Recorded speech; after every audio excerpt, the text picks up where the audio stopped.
Are you looking at the latest drawings? If you're typically on site, you don't want to miss this one. Welcome to What the RFI. I'm Matt Brennan, and this is the podcast all about CA. So let's get into it. Today is all about drawings. Drawings, okay? And actually the latest drawings too. We're going to come back to that later. But the history of drawings, okay? You spent not only the initial design time, but all the way to CDs. Maybe you've just come in and help, but average person, you've probably spent 6 months on these drawings, maybe even 2 years. Depends on the size of the project, right? And again, different involvements. Maybe you came in just to be some detailing, but typically most people start the project at the beginning and end with it. And if you're one of those job captains, the guy that is doing CA, and hence why you're on this podcast, you've been probably involved very intimately through these drawings, probably in some late evenings as well. So let's not lose that. So let's get into it. So basically, when it comes to site, having the latest drawings, and the drawings, of course, is key. So let's look at a typical site meeting and what's involved and where these drawings are going to start creeping up back into the conversation. So a typical site meeting, it happens once a month. You meet with the whole design team, the owner's there, the contractor's there. Typically not the subs, because again, this is just between you and the general, okay? And that meeting should take an hour, maybe a half an hour if you're really efficient, but I find they always go longer. It depends on the contractor likes to bring up stuff. It's all over the map, but aim for an hour. If you're less, then you're doing really well. If it's over, well, let's see what you can do to improve that. And again, that's another topic for another episode. But typically, as a CRP, depending on the job, you are the one that prepared the agenda. Ideally, that's a good way. It keeps control. Maybe on a contract management project, that's when the GC usually runs it, and that's okay. It's a different type of protocol. But if it's a stip sum, fixed fee tendered project, you're running the agenda. You're running the show. And you run through the agenda. You're going to, the whole point of the agenda is to bring up some issues, go over the outstanding RFIs, the shop drawings, you name it. But this is where drawings come into effect. Questions come up. And the contractor kind of usually starts off something like this. We're preparing an RFI that we're going to address this item in a certain drawing, and we're going to issue it to this later week. Hang on. What? Before you give me another RFI, another piece of paperwork, what's the question? Most site trailers, or at least I'm starting to find, that they've got a nice 42-inch screen up on the wall. If not, definitely get your contractor to do that. It's very handy. Zip the drawings up there, have a look, ask the question, and it might be a simple answer of, actually, it's on this page, no RFI needed. So having the latest drawings with you during these site meetings, I find is just a very practical way, keeps things moving, eliminates any kind of, like I said, future RFIs. If we can deal with it on site, that's the whole point. We're talking about issues, and sometimes it's a sidebar discussion after the meeting because we don't want to, take everyone's time up. Okay. So like I said, having those drawings is key. Okay. Lots of questions will come up during those site meetings, and again, having those at hand. Or better yet, you finish the site meeting, and of course, you always sometimes get pulled afterwards. Before we go out to site, I want to show you this on the drawings. That's one thing. Or better yet, you're walking around the site with the GC, and they go point up to an area. What were you thinking about this detail? What was the intention? I need more. Let's have a look at it. Again, having drawings with you, you can start looking at this. And even when this comes to life safety, that's really critical. As you're walking around going, hey, this glass and this exposure to exit and stuff like this, is this fire light glass? What is the scenario going on here? And that's where having the drawings walking around site is really critical. So needless to say, bring your drawings to site. No excuses. Whether it's paper, it's digital. We're going to cover those points in a minute, but bring them to site. Now, let's talk about changes. What has changed? Why is it changing? Well, these drawings, even though we've issued a beautiful tender set and an IFC set, issue for construction, that's awesome, but things are going to change. We know they're going to change. Why are they going to change? Well, during the CA phase, life happens. Now, a couple of things. RFIs, as we kind of talked about earlier, create changes. we missed the detail. We missed the clarification. There needed to be additional details to cover that RFI, other than this question that was brought by the contractor. And that's fine. You might follow up with a change after the fact. Owners like to make changes. I find owners like to start to engaging the user groups that we've already engaged at the beginning, and they want more changes. They want a printer in this new location. They would like to change this room, whatever the case is. They're the owner. They can make all the changes they want. So that's the reality of it. So again, you're going to prepare those documentation. You're going to put it into either a site instruction, supplemental instruction, or even to a proposed change to get it costed out. But there's going to be a change in the drawings, and that's needless to say. Okay? Maybe the consultant missed something, and they have to issue their drawings, but it affects yours, and therefore you got to move a door or make the change. You're going to update the drawings. Regardless, the drawings are going to evolve. And that's why at the end of the project, we have record drawings.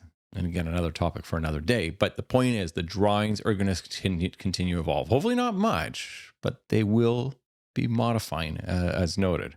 Okay. So here's the question. Maintaining the latest drawings. How are you going to do this? Well, the reality is, like I said, through these SIs, you're going to probably go back to Revit. You're going to draw the change. You're going to revision cloud, and then you're going to issue that through a site instruction, and that's good. So that at least site's getting all these random things. They would have been printing off the first IFC sets. They probably have a few sets in the office, a couple little mini 24-inch sets throughout site. And then they get these changes, and sometimes they just print it. Sometimes they just go print the latest sheet, and then they just bring it to site, and that's what they work off. But that's not how they work. They're not working off the latest drawings. But we're not talking about the GC. We're talking about you. And how are you going to maintain these latest drawings when you go to site? So here's a couple of ideas.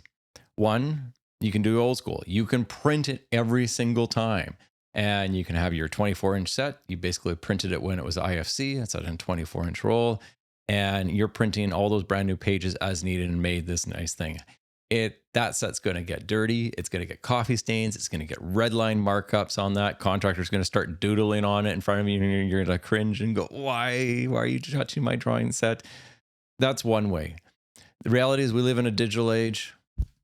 I've got my iPad, and why not go digital?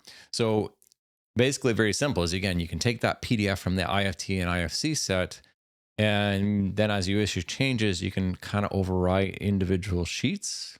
It's a very disciplined matter. I don't really like it. I think you're gonna fall through the cracks on that. You're not gonna do it, and that's one way. But you can definitely, again, if you're disciplined in that matter, you can basically digitize it, throw it on a Dropbox, whatever, throw it in your iCloud, however you want to do it, and then of course bring it on your iPad to site, or like I said, go back to the paper.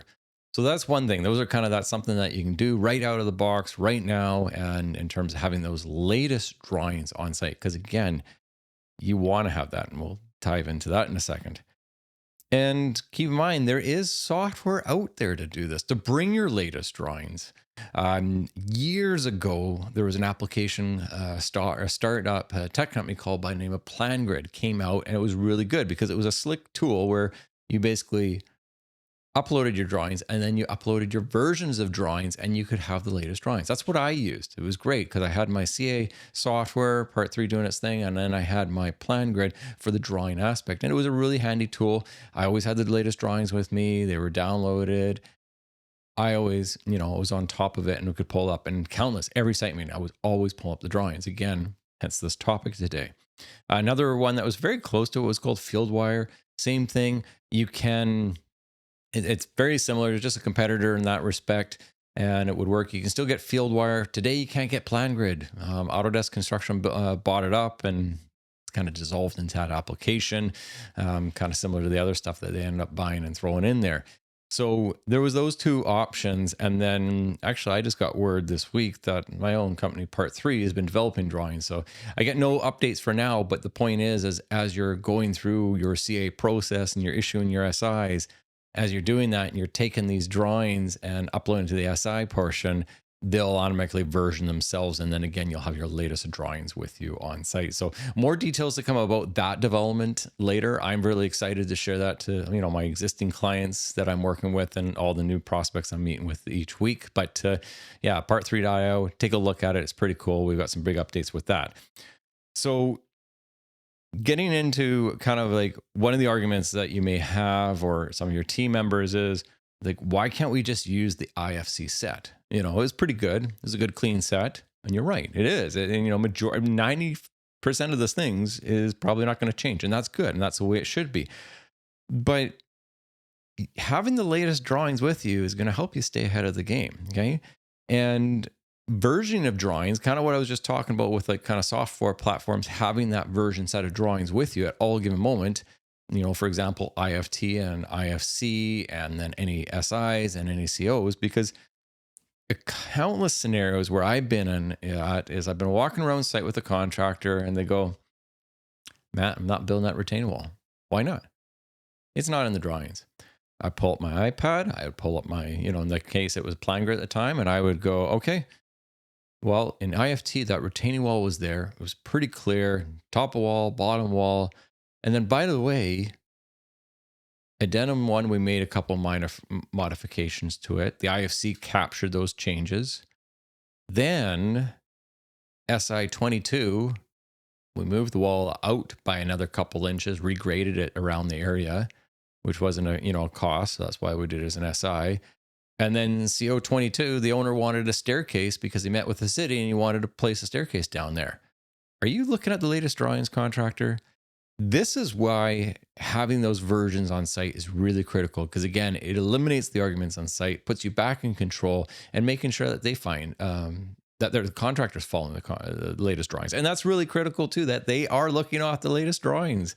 There's nothing worse if they start building something and they don't capture it, or you've issued a change order and you've paid for that change order and they miss it on site. And sometimes that can be so devastating, because all the time that you put into issuing that change and all that, and finding out that something happened. Latest drawings on site for all parties is absolutely critical. Okay.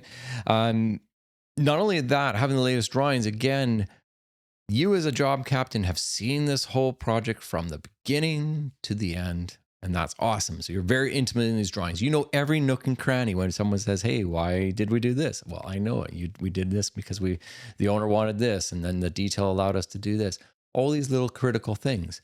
But the reality is not just going to be you on site, right?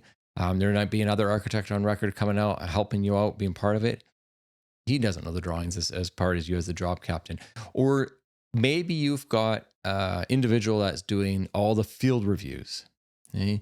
They go outside and they're not doing shop drawings. They're not doing RFIs. They didn't do the drawings. Their one job is to go to site after site after site to do their proper field reviews, to note the fire rating, life safety, fire caulking, all these important, very important details.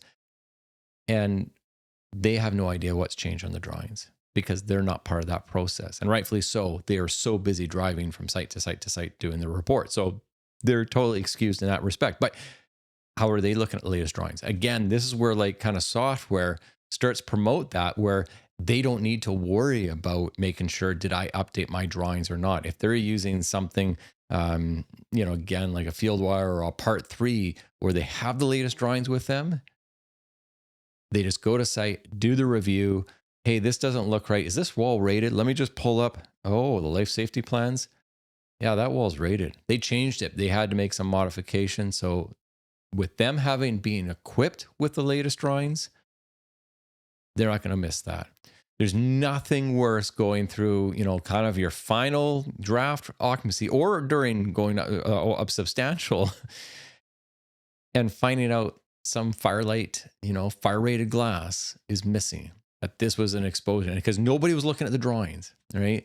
Having those drawings as you walk around site is really critical. And one of the key drawings, as I just kind of noted, would be your life safety code analysis plan drawings, to ensure that you've got all those really critical things, because that is the plan that's going to matter.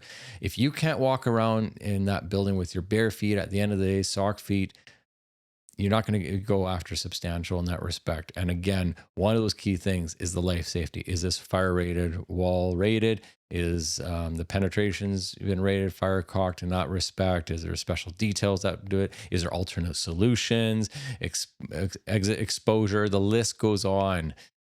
Latest drawings. And you hear me, I'm becoming a broken record here. So moving on, the summary here. What are you doing when it comes to having the latest drawings on site? I'm really curious. Are you using iPads? You have any digital things? How are you accessing them? Or is it just old school paper? And that's okay. And I get people like that. I like my paper drawings too, but there's a lot of power going the digital side.